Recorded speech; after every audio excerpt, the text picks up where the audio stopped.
Good day and welcome to Rocket with Chief, conversations to take you places. My name is Daniel Robus. If you don't know, I'm your host. And today I'm joined by Madelein Hendricks. Many jobs make light work. Madelein, your website is full. You have so much on the go. It's a real pleasure to have you on our show.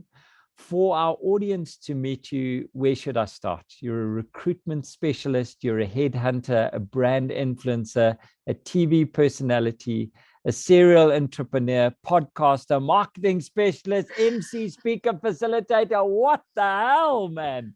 Living in full color. What does that mean, Madelein? Hi, Daniel. Thank you so much for having me a part of your platform today. I'm really excited to be here. When you highlight all of those things, it sounds quite hectic, but essentially I am just the kind of person that sees opportunity everywhere. I want to be involved. I believe that our world is changing, and if we want to stay ahead of the game, we have to just adapt ourselves to where we need to be in order to be productive and successful. That's awesome. Madelein, what is living in full color? Why that? So living in full color for me means that I truly believe that we are here for a purpose, and that purpose wears many hats. So I've been lucky enough to do a lot of things, but it all is essentially down to working with people, understanding people, and really just my love for people and wanting them to succeed and evolve and be happy in their careers and be happy in their lives and just to be authentic. So living life in full color for me is that I get to do everything that I set my heart to do. I am driven, I'm passionate, and I just want my life to be full. Stunning. You obviously don't struggle with wearing multiple hats. And the golden thread holding it together seems to be people. Why did people hook you in the beginning?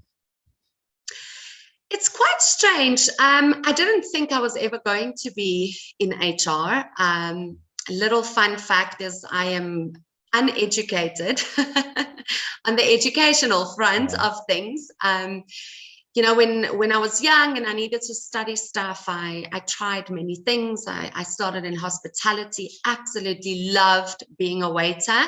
I did that from the age of 15, loved it so much. And I then thought, okay, so hospitality is probably what I want to do. And then I realized that we work way too hard for other people to make a lot of money. So I shifted over to psychology. I think I did 1 year of psychology and then realized that I was just making myself crazy. And then I sort of just entered the job world and I wanted to see where I was going to fit in and pretty much just winged my way through HR. I mean, we are just fortunate to be in a digital age. So whatever answers I needed, I just Googled it. And so you work hard. Yeah, very hard. And before I knew it, I was an HR manager, and I was fortunate to work for a family-owned business where I learned a lot about business values and what it takes and what hard work means. And then I just decided, no, I want to have my own business. I want to work with small businesses so that I can help them with the fundamental things about HR that they actually genuinely don't know. Wow. And very quickly, HR shifted into recruitment, which became the number one thing that I wanted to do. So my agency just went from HR to full on recruitment. And there is where I found my happy place. That's awesome. I found it just so incredible that you phone somebody today and you are just a part of a prayer or a part of a journey that they never expected that this was going to happen to them today. And that's what I just loved about recruitment so much is watching people find jobs who are unemployed for a long time, or somebody that, really wants to climb the career ladder. And, I'm a part of that journey. And yeah, that's what I love about it right now. Before we dive into serious stuff, where is your favorite holiday destination and who do you take with you? Okay, so it has to be the Kruger. I absolutely love the bush. everything about the bush. I love it so much. And my kids, without a doubt, my little boy is 5 years old and he is convinced he's going to be a game ranger one day. Awesome. So for him, it's just the best thing to drive and spot and look for animals and take pictures. And, awesome. So for our audience members who are not from South Africa, Kruger Park is one of the next places you should have on your destination list. It is magical, it's mythical, it's enormous, and you can have loads and loads of fun. And best of all, you can't do any walking because you get eaten by stuff. You get eaten by stuff. So with your high touch style, and your website talks about it a lot, you in people's lives and you're changing lives. Do you find collaboration tools help or hinder you in your work? No, I do believe that it helps. I think that we are from a digital age and we need to collaborate where we can and network where we can. So yeah, I definitely think that we need to be more open to the tools that are available for us out there. Do you not think that detracts from this personalized side? Do you find it easy to create digital relationships? I think that there is still a big gap when it comes to these kinds of platforms, but I do believe that these platforms are helpful, especially from a recruitment space. I find that these platforms are being created with the more human element in mind in this day and age, which is a lot further along from where we have been. So yeah, I think we need to have faith. You speak about faith, and you speak about, obviously you speak about it as part of your life. Do you think there's place for love in our corporate world today? Absolutely. I think post-COVID or during COVID, I feel that the corporate environment has become a lot more focused on the wellness of their people. And they really have started looking at all of the elements about the people perspective, which is a very big positive change that I can associate, especially to where we have been and where we are now. So there's a lot of love in the corporate. There's a lot more, where companies are really looking at how they can look after their employees better, not necessarily at the work front, but also when they look at the different benefits that they are offering their employees now. So from the perspective of a remuneration, where you would get your basics like a medical aid and, provident fund, they've now really looked at including things that are more in line with the wellness of their employees. So I've seen companies that are adding life coaching onto their employee benefits as well, exercising, healthy eating, really like trying to motivate them to live a healthy, balanced lifestyle. So absolutely, so much love in the corporate space. Sure, that's so positive. I really like that. What do you think the three biggest challenges are being faced by corporates with regards to talents and skills retention and development today? I think that the workforce is still very much driven by money. I think that one of the biggest challenges that the corporates are facing is that we can't always increase the salaries as we would like to evaluate that to an equality of what the inflation rates are going at. So although the standard, let's say, increase rate in our country is 5%, we've already looked at how food and petrol and those things are fluctuating close to 17 to 25%.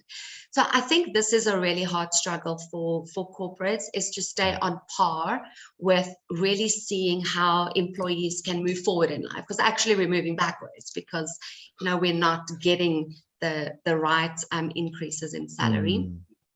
Sure. I think also what a really big struggle is that with remote working now, a lot of the international companies are are really taking advantage of the talent that South Africa has within our country.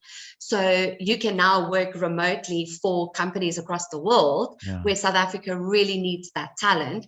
And it's really hard for our local companies to give them the same kind of benefits and salaries that they are earning, if they are earning in pounds and dollars, but also the remote work opportunities. So I do feel that there's a really big gap, that corporates are struggling with that in terms of just retaining the talent that we have in our country, because it's so easy now to work for companies abroad. The third challenge, the third challenge I would say is skills development. I think that companies are finding it hard to keep employees motivated and to develop skills that employees really want to do. I think everybody's turning their pennies around 2 or 3 times now. So although our country is motivating us to do skills development through our theatres, there still really isn't money for that. I think the money is still better spent elsewhere. So I think the skills development has taken a back foot, which can be demotivating for employees. Sure. I get that. And those 3 resonate with me quite a lot. I'm going to turn the table completely and say, we've got these vacancies that are out there, but people shoot themselves in the foot, often when they're going in and looking for that job. What's the common mistake you see being made by job seekers again and again and again? And I'm talking middle to upper class, middle to upper management jobs. Yeah. So I think that the biggest mistake that sort of level is making is that they are making moves horizontally. So, for instance, they would jump from, if they are in a current position as a creditors controller, for example, they would move to another creditors controller position because the salary might be, say, 1,000 Rand more. But instead of jumping up the career ladder and really looking for positions that is the next level in terms of, growth, they really are making the mistake to jump horizontally. Sure. That's very interesting. I like that. Okay. Are you seeing HR having more of a say in the management and leadership of companies? Not yet. I think that there still needs to be more space for HR when it comes to the boardroom, to the strategic side of things. Look, I'm not talking for all organizations, but I think in the smaller to middle level, HR is there for crisis control. So they just need to adapt and, fix the problems. But I don't think that they are yet privy to being a part of the strategic approach and really understanding the decisions that they are making at that top level. How is this influencing our people? And how can we really manage this better so that we can have a better result? So yes, I would still like to see us HR representatives being more in the decision making instead of just the crisis control. And maybe that's where we have to hold the mirror up to ourselves as HR leaders, is whether or not we actually are in the core business. And if we took a poll of top 100 companies in South Africa, how many of the heads, the CEOs, are actually from an HR background? I think it's pretty shocking myself. So it was a planned question so that we could agree that we're not doing great. No, we are not doing great. I think it's just because CEOs and managing directors, they are so focused on operations and finance that they need to make money. I mean, that's the aim of the game. If you have a business, it's about making money. And it's so easy to forget that without people, you don't have an organization, you don't have a business. But the mentality at the top is still, you get paid to do a job. That's why you are here. We don't really care about how you feel doing the job. You get paid to do a job. So very, very big gap still that needs to be. And HR needs to be making money as well. I mean, you can't just have long hair, ponytails and parties. We got to be making sure that our resources are effectively allocated. So maybe HR needs to be stepping into the operational side more and understand how we're making money. 100%. I couldn't agree with you more. That's the very first place that we can start, is for the HR mind to shift to become also more operational. Sure. Now, you don't only run HR, you don't only do recruitment and placements, you also run a marketing and design studio, Madness Design Studio. How the hell do you go from HR to my, what happened there? Did you just like wake up and decide I'm getting a tattoo and I'm going to design studio? So two reasons. One is I've had to design websites through marketing agencies, and I really felt that they didn't understand my vision. So from a creative element and a business element, it's not the same. So people who are creators doesn't always really understand the business perspective of things, and what is the objective of having a website? What do we want from this website? So I found that very, very difficult. So because I couldn't find an agency to work with, I used to just learn how to do these things myself. And then as COVID came along, the recruitment side was just dead. I mean, nobody was hiring. People were losing their jobs left, right, and center. So I needed to find a way to think outside the box to generate an income. And as an entrepreneur, I just said, well, everything is going online, everything is digital. Let's go social. Let's understand how to get companies online. There were so many new businesses that was developed during COVID. Wow. So it was lovely to put them on a digital platform. So there I am. You don't step back very often, do you? You see a problem and then you go and fix it. You don't call for help here. You know. So if you were a princess, you would be carrying the sword and shield. You wouldn't be waiting for some prince to sweep you off the feet. No, but I'll also be the queen, though. Okay, she is the queen. We take. Well, I'm still hoping to interview a queen of a different nature on the show. It'll be amazing. We'll have one, and then we can talk around where does the empire end. When we're talking about online and we're talking about changing worlds and all that, do you think an online reputation is overrated? You said you're an influencer on yours. Like, what is that? No, so it's definitely not overrated. I think that the digital age is here to stay, and it's just going to evolve and become more and more and more influential. So if there's anybody that still believes that being on an online digital platform is a waste of time, it's not. You need to get onto an online platform. I think what we need to also realize is that... So wait, before you go, what is an online platform for you now? Give me context. What are we talking social about? Media. Social media so platforms LinkedIn, such Facebook, as TikTok. That's it. Instagram. Okay. And where do you go? So I think there's a platform for each different business or different person. So, if you break down the platforms, LinkedIn is obviously from a business to business perspective. Not only is it a platform where you can find work opportunities, but as a headhunter, I actually wrote a whole sales course about how you can use the headhunting statistics and techniques on LinkedIn, but to actually find customers. Wow. So yes, so there's so much about LinkedIn that we don't actually know. So LinkedIn is definitely business to business, or if you're in the job market, it's probably the best place to position yourself. Okay. Where Facebook is for an older generation. So yes, I know, even I am an older generation, but Facebook is trusted by an older generation, where Instagram is more for the younger generation. You'll find them more floating on Instagram. TikTok for me is an entertainment platform, so I can't really find yet. I'm still researching and trying to change my mind about TikTok, but I don't find TikTok a place where a business necessarily needs to be unless you're selling a product. Again, to a younger audience.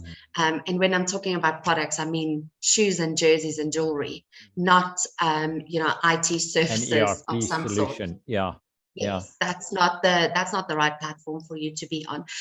Twitter also is for me a personal thing. So it's a great platform if you have an opinion and you want to express yourself, then Twitter is the right platform for you. So each of the social platforms serves its purpose. But in the olden days, we used to have the yellow pages. I mean, if you were looking for a business, you would go to the yellow pages. Now, if you're looking for a business, you go to Facebook or to social media. The sad thing about companies is that they don't update or post as consistently and regularly on these platforms as they should, because now the mindset of the consumer says, I can find the business, it has a page on Facebook, but it posted 6 months ago. Shame, this business is no longer in business. That's what it looks like for the consumer. So we go to Facebook to look for trust, whether there are reviews. So because we are purchasing more online, or if we are investing our hard-earned money into products, we're doing the research now more than ever. And social media has made it easier for us to do this research. And that's why we are going to platforms such as Facebook, Instagram. But I also believe that people are not reading the newspaper anymore. They are reading LinkedIn articles. So there is where you need to be if you want to speak about your business and want to set yourself forward as a professional or somebody that is an expert in your field.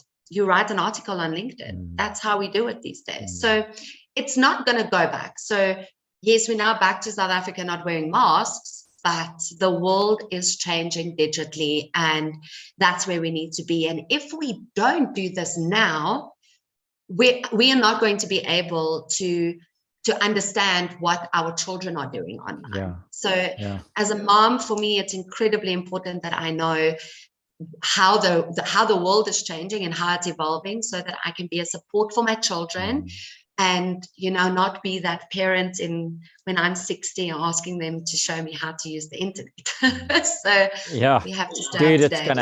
it's gonna happen, but that's okay. How aligned does this brand have to be to your actual business? Sorry, just repeat that question. How aligned does the brand have to be to the actual business? So branding is incredibly important for me when it comes to your business, because people eat with their eyes. So if your brand is not, so if your brand doesn't look good, it also feels that it's not going to give you a good service. So your brand has to look consistent over all of the platforms. And it's much easier to create that kind of brand consistency nowadays than it used to be all of those times ago, because again, we are so spoiled to have a generation where we can Google or YouTube how to make a logo. There are free platforms that you can use to create content for your site. So it doesn't cost money. You can do it for free, but it is incredibly important. And again, because the mindsets of businesses are operational, they don't look at these elements about what does your brand look like to the consumer. So what's a starter kit for an online presence and a business in your mind, Madelein? So the best platform to use, which is mostly free, you can do many free things on it, is a platform called canva.com. Okay. So canva.com. So this platform has got the graphic outlines for you to create anything from a business card to a logo to social media content, and it is mostly for free. There are other platforms that you can use to create websites for free as well, such as wix.com. So but those, if I had to choose one that you can do everything on it, it's definitely Canva. You love Canva. Hey, you speak about it and you start to get excited about what you can do there. Yeah, I think when you evolve and you're looking for something that is a bit more professional and you want to use a graphic designer, sure, then we look at the Adobe Photoshops and, which is the ones I design in for my clients. But as a small business and you want to start, then Canva is good enough. And what's your toolbox? What's the secret that gives you the X factors, Madelein, wherever you go? What are your top 3 apps that you use? So I believe that what we lack in knowledge, we can gain in skill. So we spend a lot of time on social media looking at different videos and reels and wonder, how do they make this? How do they do that? I'm very determined that we should be learning a new skill at least once a month. And these are the kind of, yes, absolutely, What? once a month. Come Once a on. month, we need to learn a new skill.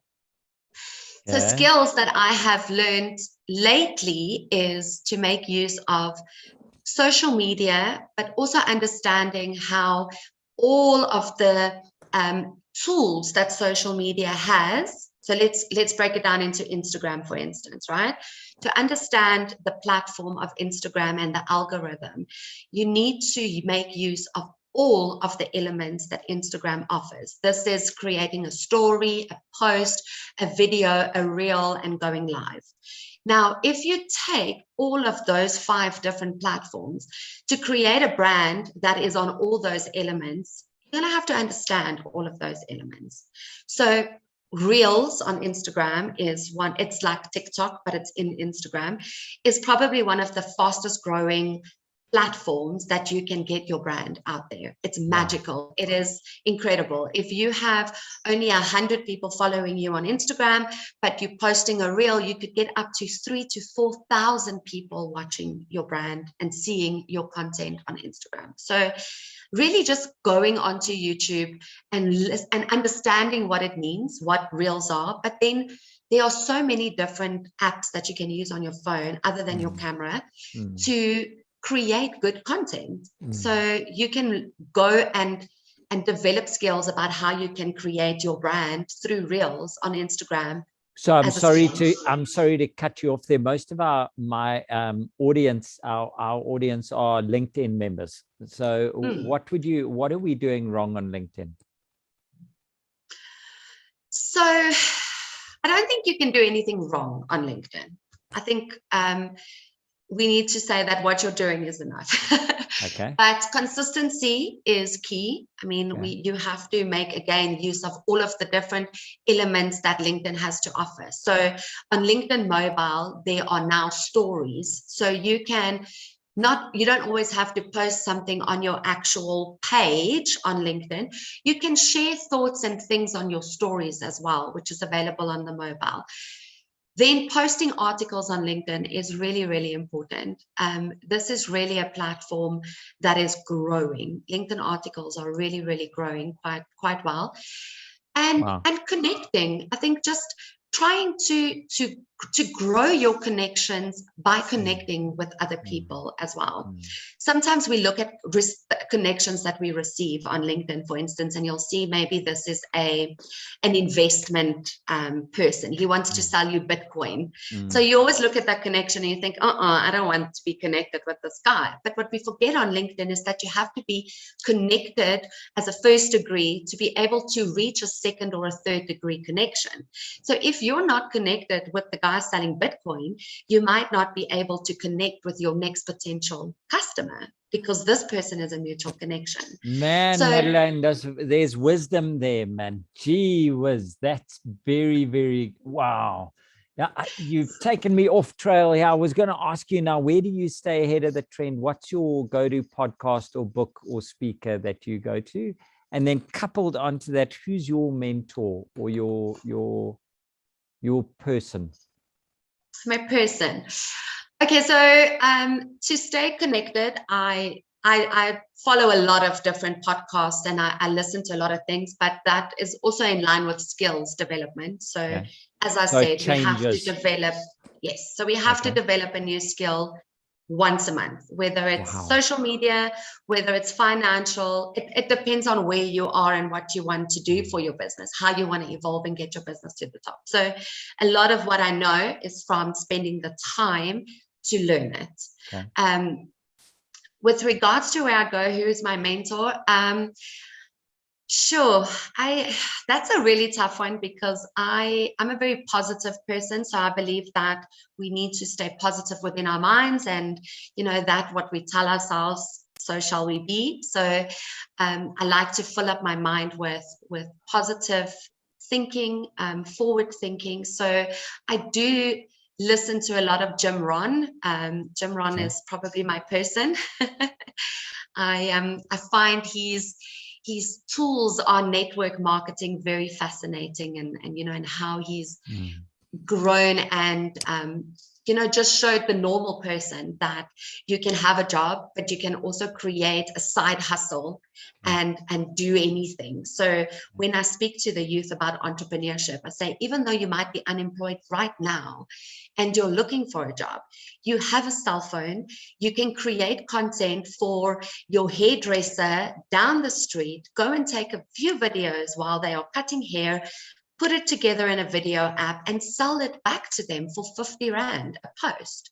So, you can have a side hustle, and it doesn't matter what you do on your day-to-day job. It is just if you are determined to better yourself and design your life, because we can absolutely design the life that we want. We are not limited by a day job. So, Madelein, what do you think clients are looking?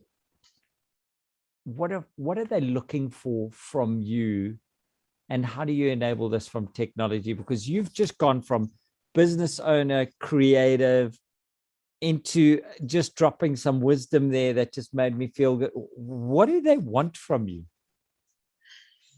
So I think what my clients want from me is honesty. Again, going back to some of the agencies specifically that I have worked with in the past, is that we are so eager to sell them our services, but we hardly ever take the time to sit and evaluate what are their actual needs. We don't do a proper needs analysis with our clients anymore.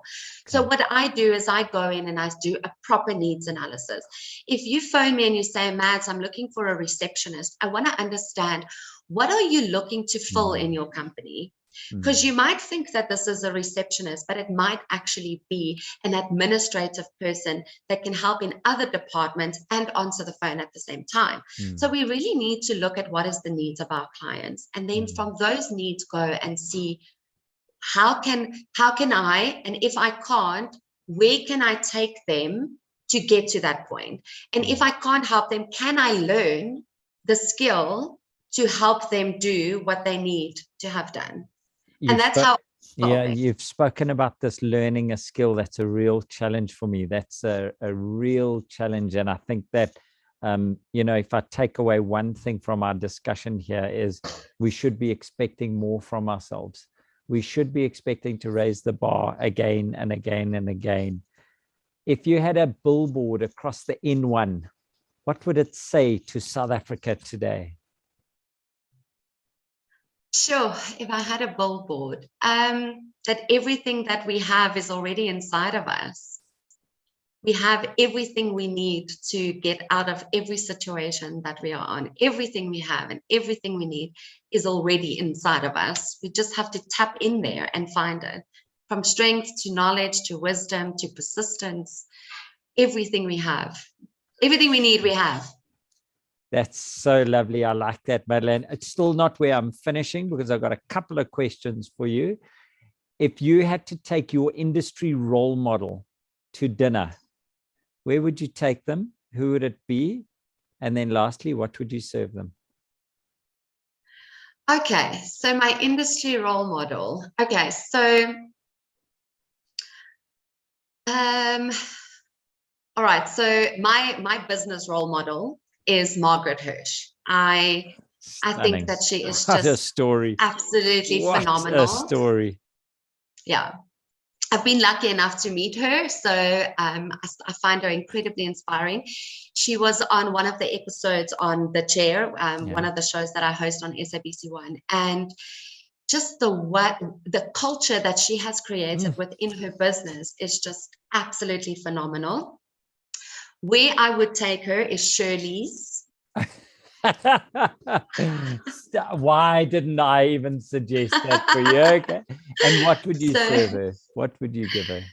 So I would Shirley's is a restaurant that it's an aeroplane returning into a restaurant in Benoni. It's another hat I wear. And there we are going to dine around the world. So I would definitely invite her for a 10 course, dine around the world and really just seeing her or having her experience how South Africa looks at different countries around the world through the cuisine, and that you don't have to go anywhere when you can find everything in our beautiful country. Stunning. If anyone's listening and can get this podcast to Mrs. Hirsch, the invite's there, Madelein. As long as I'm with you, that'll be perfect. That'll be amazing. It'll be a feast.